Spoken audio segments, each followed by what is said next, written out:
Broom, আর কোনো plagiarism ধরা পড়ছে না।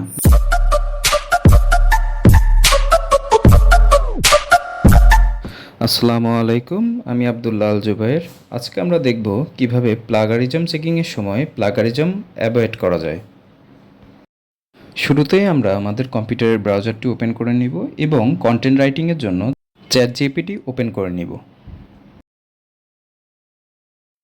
এরপর আমাদের আরেকটি ওয়েবসাইটের প্রয়োজন হবে আমাদের প্লাগারিজম চেকিংয়ের জন্য। আমরা প্লাগারিজম চেকিংয়ের জন্য এখন ব্যবহার করছি স্মল এসইও টুলস নামে যে ওয়েবসাইটটি রয়েছে সেই ওয়েবসাইটটি।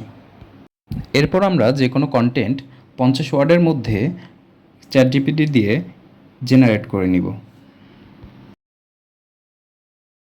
এরপর আমরা কন্টেন্টটি কপি করে আমাদের প্লাগারিজম চেকার যে ওয়েবসাইটটি রয়েছে সেই ওয়েবসাইটটিতে পেস্ট করে দিব।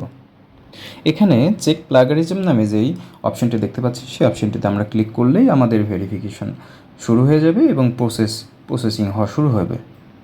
আমরা দেখতে পাচ্ছি আমাদের ডিটেক্টিং করা শুরু হয়ে গিয়েছে যে প্লাগারিজম আছে কিনা। আমরা দেখতে পাচ্ছি আমাদের 50% কন্টেন্ট যেটা ছিল সেটা প্লাগারিজমে ধরা পড়েছে। এখন আমরা দেখব কিভাবে এই প্লাগারিজম অ্যাভয়েড করা যায়। শুরুতেই আমরা একটি ওয়েবসাইট ওপেন করে নিব। ওয়েবসাইটটির নাম হচ্ছে হিউম্যানাইজ এআই। এই ওয়েবসাইটটিতে প্রবেশ করে আমাদের যে কন্টেন্টটি ছিল সেই কন্টেন্টটি পেস্ট করে দিব। এখানে একটি ক্যাপচা ফিল আপ করতে হবে। আমরা ক্যাপচা ফিল আপ করে হিউম্যানাইজ এআই অপশনটিতে ক্লিক করলেই আমাদের এআই টেক্সটগুলো হিউম্যান টেক্সটে কনভার্ট হওয়া শুরু করবে। এখানে আমাদের 10 সেকেন্ড মতো সময় নিয়ে অপেক্ষা করতে হবে। আমরা দেখতে পাচ্ছি আমাদের কন্টেন্টটি হিউম্যান ল্যাঙ্গুয়েজে কনভার্ট হয়ে গিয়েছে।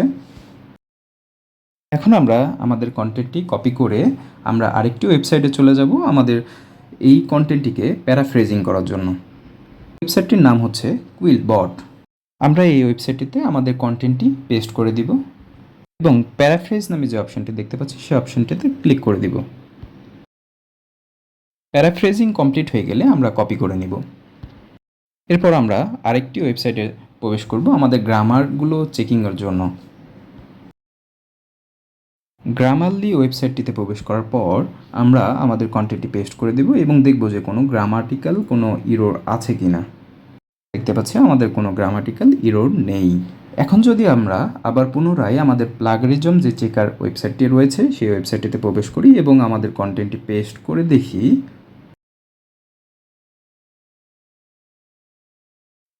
বুম, আর কোনো প্লাগারিজম ধরা পড়ছে না। দেখাচ্ছে এই কন্টেন্টটি এআই দিয়ে লেখা নয়, এটি হিউম্যান কন্টেন্ট। তো এইভাবেই আসলে আমরা কয়েকটি ওয়েবসাইট ব্যবহার করি আমাদের প্লাগারিজম চেকিংয়ের মাধ্যমে আমরা প্লাগারিজম অ্যাভয়েড করতে পারি। আজকের মতো এখানে শেষ করছি।